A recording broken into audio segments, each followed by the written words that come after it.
Does Samsung actually make good budget smartphones? That's what I asked myself when I bought this last month. Samsung's done a good job of trickling down their big features from their flagships down to their budget and mid-range phones as well. There's no doubt that a budget phone can keep up with a flagship phone much better today than it could have 10 years ago. I mean, back then, the difference between the two was massive. But how much better is it today? So now the question's more specific. Is the Samsung Galaxy A15 actually any good? Let's talk tech.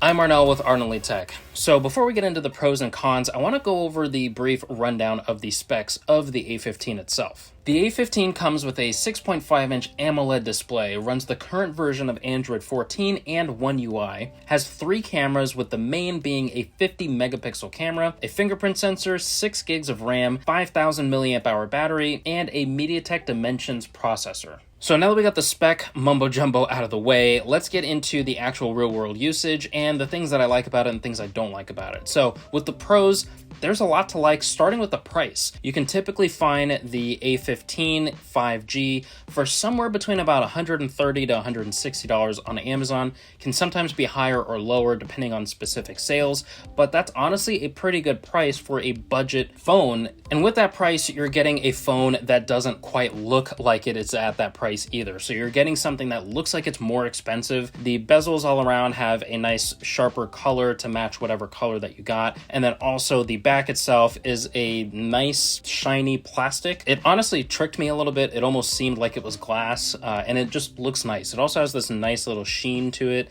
that when light catches it, it kind of refracts the light in different colors. So it looks pretty nice in my opinion. It also has a fingerprint sensor that works most of the time. They do the job, but the fingerprint sensor is integrated into the power button on the side of the phone. So you can basically just power on the screen, unlock the phone in one tap. Everything is a lot more fluid and simple. The 6.5-inch AMOLED display is really nice too. So the screen gets very bright outdoors. I have no issues seeing anything in direct sunlight. For the most part, I can see just about everything. Even inside, it does a good job of dimming the screen as well. The auto brightness is good at figuring out how much light it actually needs, and so it does a good job of that. And as far as the colors, the display is great. I mean, can you really say anything bad about a Samsung display? It's just very vibrant, punchy. The colors really pop out. It is 6.5 inches, so that's pretty nice to have a large display, and it also has a 90 hertz refresh rate. So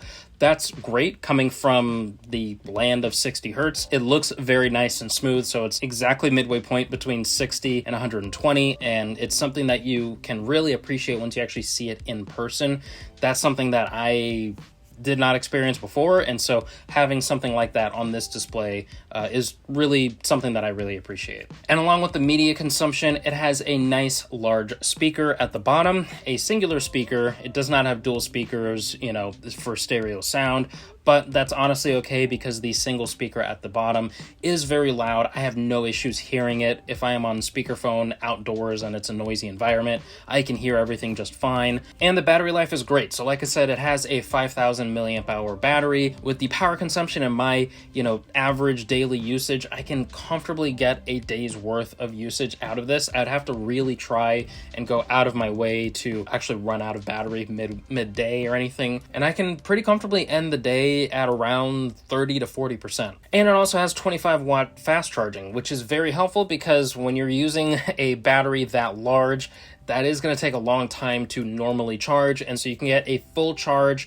in about an hour and 45 minutes or so. And probably my last biggest pro is that this actually is promised a lot of software support. You are getting 4 years of major OS updates, and you're also getting 5 years of security patches, which is great because security changes over time and it has to keep up with the times. But this phone is not perfect, and before I get into all the cons, I do want to remind you to make sure you hit that like button if you are finding value in this video.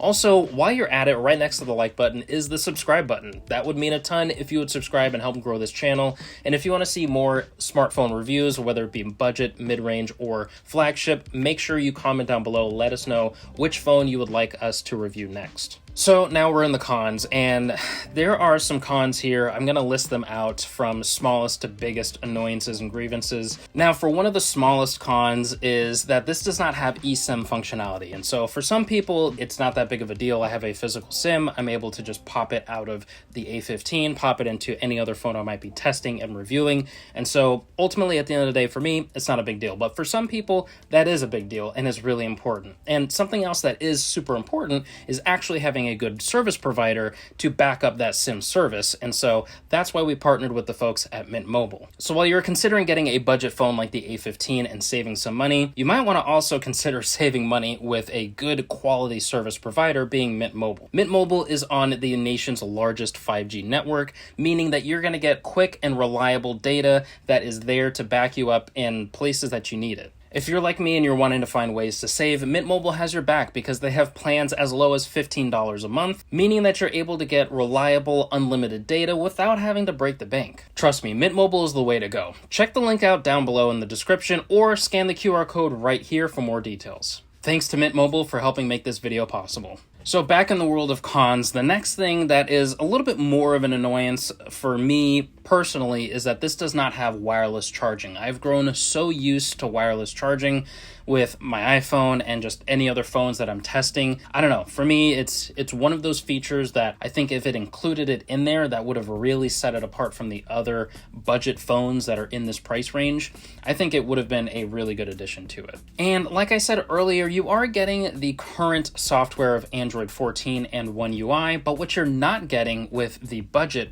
A15 is you're not getting the full access to all of the AI features that you're getting in the One UI software. Meaning, specifically in my case, the one thing that I really care about is the circle to search. I think that the circle to search is a great feature to be able to just literally search anything on your screen by just circling it, and then boom, Google is already doing all of that work for you. It's kind of a weird limitation, I think, or just a weird thing to exclude, because it doesn't really seem like it's going to take that much more processing power than what it has, but it's just, for whatever reason, it's not available on the A15, and I've updated it. I'm fully up to date on all of the software, but unfortunately it just doesn't have that capability. Next is the camera. So I've kind of waited till this point in the video to talk about the camera. The camera is okay. It's passable. It does a good, when it wants to, it does a very good job for photos. If you are standing perfectly still and your arm is not moving, then you're able to get some really nice selfie shots, some really nice rear camera shots. You're able to get some really crisp and clear, beautiful images, especially if you have a lot of lighting. It does a great job. It's not the best in low lighting. It just kind of overexposes a lot of things, but photos are passable. And I only say passable because when it works, it's phenomenal. They look great. They are stunning photos, but the video is where I have more of an issue. So the video, for whatever reason, doesn't look as sharp and clear as you would think it would be with a 50 megapixel camera. And that just goes to show that the higher the megapixel count doesn't necessarily mean that you're guaranteed amazing performance over something with a smaller megapixel count. The video on here is not the sharpest. It's not the best. Image stabilization is complete dookie booty trash. It is terrible. It's like not good for photos, but then it's horrendous for videos. You're just kind of in the Wild West and you don't know what you're going to end up with until after you take the shot, and hopefully you're able to recreate the shot if it's too blurry or whatever. But if you're trying to snap that, incredible moment that's once in a lifetime thing, unfortunately this phone's just not really going to do that for you, at least consistently well. And the last biggest con, which is the thing that is keeping me from actually considering using this on the daily, is that it just randomly loses all of its wireless connection after like 20 to 30 minutes of inactivity. I could be connected to Wi-Fi, I could be connected to Bluetooth on like a smartwatch and earbuds, and I could have other connections going on, personal hotspot, all this kind of stuff. After about 20 to 30 minutes of the screen being off, everything just like shuts off. All of the connections just completely erode. At one point, I thought because my smartwatch got disconnected from it that the phone just died, but then I click the power button and it turns right back on. And then after about 10 seconds, it reconnects to all of the connections again. Wi-Fi, Bluetooth, everything. And it just really confused me because, like, I literally cannot trust this phone to do anything. I have done everything that I possibly can. I have rebooted the phone at least 20 times since I've gotten it last month. I have updated the software. I am fully up to date. And it seems to be a problem with the phone itself. So I don't know if it's my specific model or if it is just something indicative of just the A15 in general. Maybe budget smartphones don't have as great of Wi-Fi bands. I don't know, but it's unreliable. And for that, I'm going to have to just say that I would probably pass on this specific one only for that specific reason. I mean, that's a pretty big deal breaker for me. But I don't know. You let me know down in the comments what you think. And if you are considering getting any other phones, definitely check out either one of these two phone reviews. And I'd love to hear from you in the next video. Peace.